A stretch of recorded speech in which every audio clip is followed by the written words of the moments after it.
नमस्कार, मैं हूं आपका दोस्त विजय विद्रोही। आप मुझसे जुड़ चुके हैं, इसके लिए आप सबका तहे दिल से शुक्रिया। और अगले 8-10 मिनट में आपसे जुड़े रहने की कोशिश करूंगा। तो एक नज़र से देखा जाए तो देश में इस समय राजनीति का सुनहरा अमृतकाल चल रहा है। एक तरफ मजबूत एकजुट विपक्ष है, तो दूसरी तरफ एनडीए की प्रधानमंत्री नरेंद्र मोदी की सरकार है, जो बैसाखियों पर टिकी होने के बावजूद स्थिर जैसी लगती है। लेकिन इस अमृतकाल में सियासी अमृत का लाभ इन दिनों राहुल गांधी उठा रहे हैं और कहीं ना कहीं प्रधानमंत्री नरेंद्र मोदी को विष के घूंट पीने के लिए मजबूर किया जा रहा है। इसमें प्रधानमंत्री मोदी की खुद की राजनीति की रणनीति की खामियां कितनी जिम्मेदार हैं, या राहुल गांधी का नया अवतार कितना जिम्मेदार है, इसकी विवेचना थोड़ी सी की जा सकती है। लेकिन मोटे तौर पर राहुल गांधी इन दिनों प्रधानमंत्री नरेंद्र मोदी के पीछे पड़े हुए हैं और उधर पूरी की पूरी बीजेपी राहुल गांधी के पीछे पड़ी हुई है। ताज़ा मामला महाराष्ट्र में पंढरपुर यात्रा को लेकर है। ये आप जानते हैं करीब 250 किलोमीटर की यात्रा होती है, हर साल जून जुलाई में होती है। करीब 18 से 20-21 दिन लगते हैं। इस बार भी 29 जून से शुरू हुई है, जो 17 जुलाई को शायद ख़त्म होगी, 17-18 जुलाई को।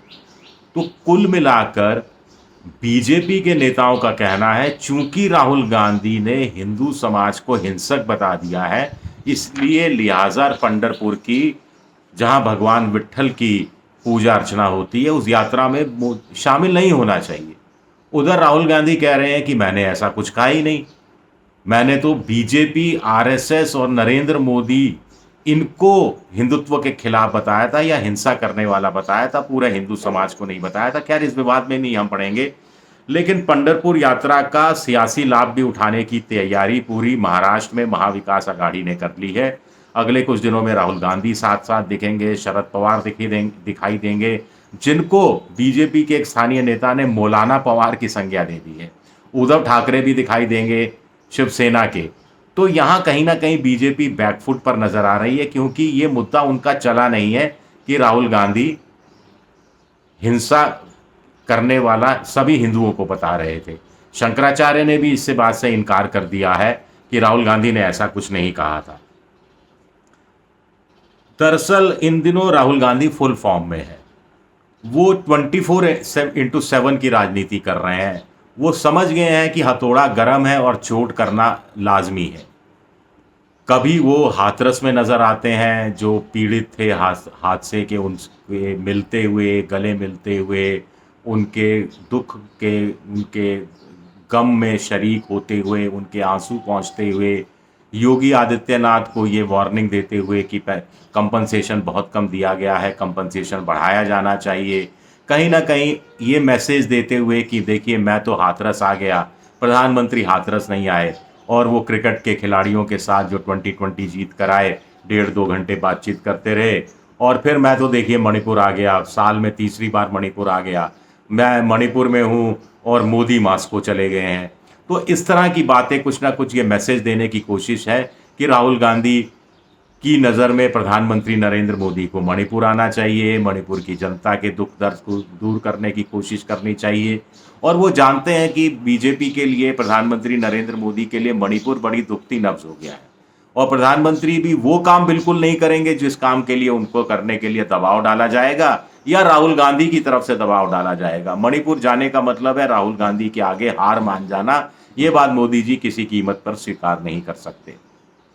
अहमदाबाद में, गुजरात के अंदर कांग्रेस के कार्यकाल में तोड़फोड़ की गई, तो अगले दिन पहुंच गए और ये कहते हुए पहुंच गए राहुल गांधी कि यह मौका है, मैं जानबूझकर आज ही आया हूं, इन्होंने हमारा घर तोड़ा, हम इनकी सरकार तोड़ देंगे, गुजरात में हम वापस आ रहे हैं, हम आ रहे हैं। यानी कांग्रेस अपने दम पर नहीं आ रही, आम आदमी पार्टी अरविंद केजरीवाल को अपने साथ रखे हुए हैं। कम से कम राहुल गांधी ये मैसेज देने की कोशिश कर रहे हैं। कुल मिलाकर वो लीडर ऑफ अपोजिशन है, एलओपी हैं, लेकिन खुद को वो लीडर ऑफ पीपल, जनता का नेता, ये साबित करने की पहल कर रहे हैं। ये कुछ कुछ वैसा ही है जैसा 2014 में नरेंद्र मोदी जब प्रधानमंत्री पहली दफ़ा बने थे, तब उन्होंने कहा था कि मैं प्रधानमंत्री नहीं हूं, मैं प्रधान सेवक हूं। अब राहुल गांधी भी कह रहे हैं, मैं एलओपी, लीडर ऑफ अपोजिशन नहीं हूं, मैं लीडर ऑफ पीपल हूं। अब कुछ लोग कह रहे हैं कि राहुल गांधी की नज़रें पूरे विधानसभा चुनाव पे हैं, झारखंड पर, महाराष्ट्र पर और हरियाणा में। यहाँ अगर बीजेपी बुरा करती है तो इंडिया के बल्ले बल्ले हो जाएंगे, इंडिया पॉलिटिकल फ्रंट के। एक टेम्पो बनाकर रखा था, एक मोमेंटम खड़ा करके रखा था लोकसभा के पहले सत्र के दौरान। अब छुट्टियां हैं, 22 से नया सत्र है, बजट सत्र है, तो उस टेम्पो को बनाए रखना चाहते हैं। यानी पहला राउंड अगर राहुल गांधी के पक्ष में गया बॉक्सिंग का, सियासी बॉक्सिंग का, तो अब पंच मार रहे हैं वो बाहर निकल कर।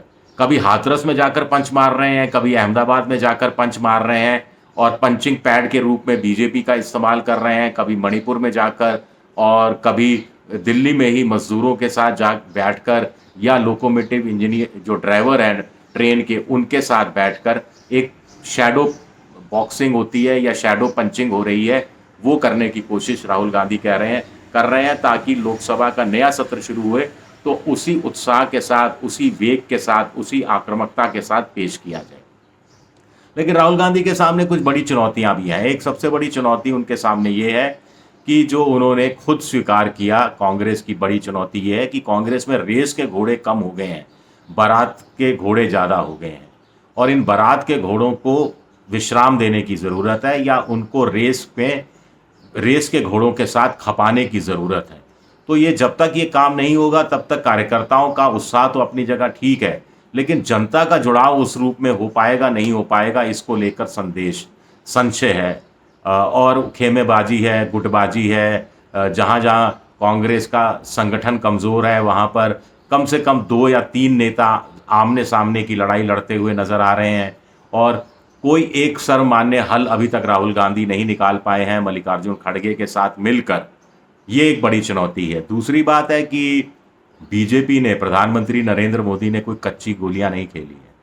अगर कांग्रेस को पता है कि झारखंड, महाराष्ट्र और हरियाणा में अगर इंडिया पॉलिटिकल फ्रंट जीतता है या बीजेपी का गठबंधन हारता है तो कितना बड़ा फायदा इंडियन पॉलिटिकल फ्रंट को सियासी रूप में हो सकता है, तो बीजेपी के नेताओं को भी अच्छी तरह पता है कि झारखंड में अगर वो सरकार अपनी बनाने में कामयाब नहीं हुए या महाराष्ट्र और हरियाणा में अपनी सरकार को बचाने में कामयाब नहीं हुए तो इससे पूरी राजनीति उथल पुथल मच जाएगी। पूरी राजनीति में मोदी का चेहरा वैसे भी विधानसभा चुनाव में लोकसभा चुनाव की अपेक्षा कम दिखता है, तो ऐसे में वहाँ भी सवाल उठेंगे।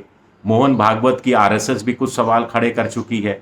हाल ही में जो नीट की परीक्षा को लेकर सरकार का जो नीति थी उसको लेकर अखिल भारतीय विद्यार्थी परिषद ने जो अपना रोष, जो अपना असंतोष व्यक्त किया, वो काबिले गौर है, वो गौर करने लायक है कि वो एक बड़ा चेंज सामने देखने को आया।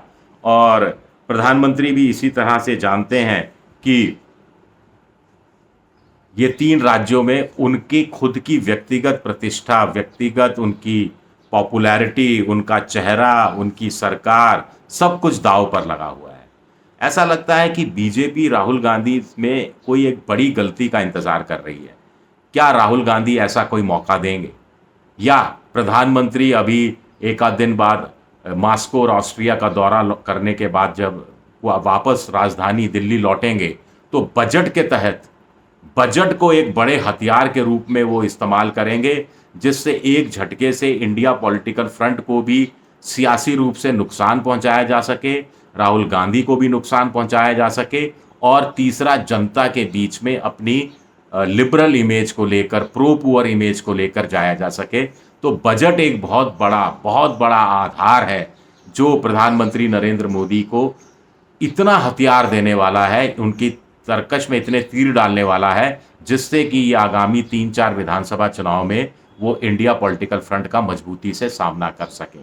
क्या होगा क्या नहीं होगा यह हम आपको बताते रहेंगे। शुक्रिया मेरा ये वीडियो देखने के लिए। पसंद आए तो लाइक, सब्सक्राइब, शेयर ज़रूर कीजिएगा। शुक्रिया।